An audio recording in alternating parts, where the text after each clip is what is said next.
Hello everyone, সকলে কেমন আছো? তো আমি গেছিলাম বাড়িতে বিয়েবাড়ি উপলক্ষে।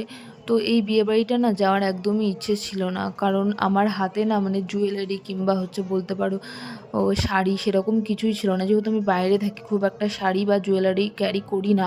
ও পড়ি না, সেজন্য ক্যারি করি না। তো আমার যেসব মানে জুয়েলারি কিংবা শাড়ি বলতে পারো, ওগুলো শ্বশুরবাড়িতে ছিল। আর শ্বশুরবাড়ির লোকেরা কেউ বাড়ি ছিল না। তারা ডক্টর দেখানোর জন্য বাইরে ছিল। সেজন্য আমি এই বিয়েবাড়িটায় যাওয়ার কোনো রকম ইচ্ছে ছিল না। যেহেতু নিজের কাকার মেয়ের বিয়ে, যেতে তো হবেই। আর রয়েছি বাড়ির কাছেই। সেজন্য বাড়ি থেকে বারবার প্রত্যেকে ফোন করে বলছিল যে, "আয়, কখন আসবি?"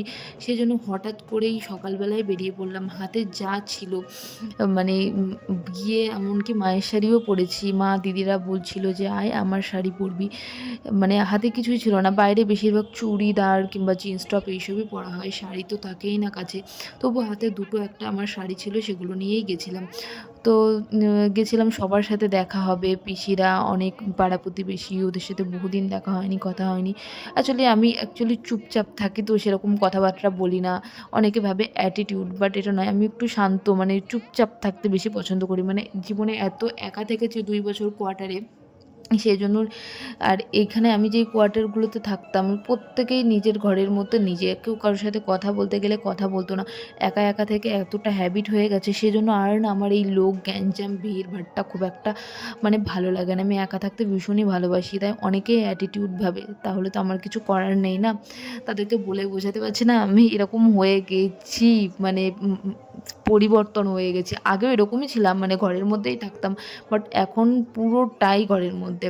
তো এই যে এখানে আমার বর রয়েছে, আমার বোন রয়েছে, দিদি, জামাইবাবু সবাই মিলে ছবি তুলছে কোলে উঠে। তো দেখো তোমরা, মানে হাসতে, হাসতে মরে যাবে। এই যে আমার দিদির মেয়ে, ও পোজ অলরেডি গিয়েই পোজ দিয়ে মানে বসে থাকে যে ছবি তোলো আমার। আর ও এত কিউট, এত মিষ্টি, ভীষণই সুন্দর। এই যে বর চলে এসেছে, কারণ তোমার খুব তাড়াতাড়ি লগ্ন ছিল, মনে হয় 8:30, আর বাড়ির কাছেই বিয়ে হচ্ছিল। বাড়ি থেকে তাও 15 মিনিটের ডিসটেন্স, এরকম বিয়েবাড়ি ছিল। তো এই যে বর চলে এসেছে, বিয়ে করতে বসেও পড়েছে। তো আমার বাবা কন্যাদান করছে। তো আমাদের বিয়ের সময় আমার কাকা কন্যাদান করেছিল। যেহেতু আমার কাকার মেয়েদের বিয়ের সময় বাবা কন্যাদান করছে। যেহেতু নিজের মেয়ের বিয়ে আমার কাকারা কন্যাদান করতে চায় না। এটাই রুলস আরকি। ওরা ওই যে সবাই বসে রয়েছে এগুলোতে, চেয়ারে। এই যে বরটা ভালো করে দেখাচ্ছি, বরটা সুন্দর হয়েছে আরকি। তো দেখো, উনিও আমাদের এখানেই কাছাকাছিই তো জব করে, ওনার সাথে দেখা হবে। আর এই যে তোমার আমার বর পিঁড়ি নিয়েছিল। আগে যখন একটা কাকার মেয়ের বিয়ে ছিল, ওই পিঁড়ি তুলতে মানে মিনিমাম ৭ থেকে ৮ জন লেগেছিল। আর সব্বার প্রত্যেকের হাতে ব্যথা হয়ে গেছিল। বাট এর ওয়েটটা খুব একটা বেশি ছিল না। ৪৫-৪৬ কিলো ওয়েট ছিল। সেজন্য এরটা খুব একটা প্রবলেম হয়নি। তো তোমরা দেখতেই পাচ্ছ ৭ পাকের উপলক্ষে এখন ঘোরাচ্ছে।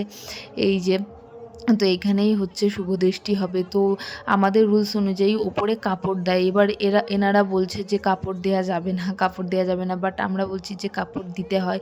তো তোমরা তো জানোই, একেকজন একেক রকম বলছে। কারোর মাথায় কোনো কাজ করছে না। এই যে কাপড়ের জন্য সবাই ওয়েট করছে। মানে ৭ টা পাক ঘোরা হয়ে গেছে, ওপরে কাপড় দেবে, তারপরে শুভদৃষ্টি হবে। আর এনারা বলছে কাপড় দেয়া হয় না। তো আমাদের রুলস অনুযায়ী হলো, এই যে কাপড়টা সঙ্গে, সঙ্গে নিয়ে আসলো। আমি সঙ্গে, সঙ্গে নিয়ে দিলাম কাপড়টা। যেহেতু শুভদৃষ্টি পেরিয়ে যাচ্ছে আর ওরা পিঁড়ি ধরে থাকতে পারছে না। তো এই দেখো, এদের রুলস সম্পূর্ণই আলাদা। তো আমার ক্যামেরাটা ইতিমধ্যেই এরকম স্টপ হয়ে গেছে, আমি বুঝতে পারিনি। আমি ভয়েস ওভার দিয়ে ফেলেছি। কী করব, তোমরা একটু ম্যানেজ করে নিও। এই যে ফাইনালি কাপড় পেয়ে গেছি। আমিই দিয়েছিলাম কাপড়টা, ঘর থেকে অনেকবার এনেছি আর ওরা বারবার রিটার্ন করে দিচ্ছিল। ওদের নিয়মে নেই, বাট আমাদের নিয়মে ছিল কাপড় দিয়ে। তোমাদের কার, কার এরকম নিয়ম আছে অবশ্যই কমেন্টে জানিও। এই যে শুভদৃষ্টি হচ্ছে, আর আমার কাকার মেয়ের বয়সও বেশি ছিল না। ১৯, আর ছেলেটার বয়সও বেশি নয়, এই ২৭-২৬ এরকম হবে সামথিং, খুবই বাচ্চা। আর যেহেতু কাকার অসুস্থ, সেই জন্য তাড়াতাড়ি বিয়ে হয়ে গেল। তো ভালোই হয়েছে, ওদের জীবন যেন সুন্দর সুখী হোক, আমি এটাই কামনা করি। তো আমরা না সেরকম, আমি নিজেরই কীরকম সেজেছি সেটা তোমাদের সাথে শেয়ার করিনি। এই যে আমি একদম সিম্পল সেজেছি, যেহেতু এটা পুজোয় শাড়িটা নিয়েছিলাম। তো এরকমভাবে ব্লাউজ বানানো ছিল, বিয়েবাড়ি যাওয়ার উদ্দেশ্য ছিল না আরকি। তো এটাই আমার বাধ্যতামূলক পরতে হয়েছিল।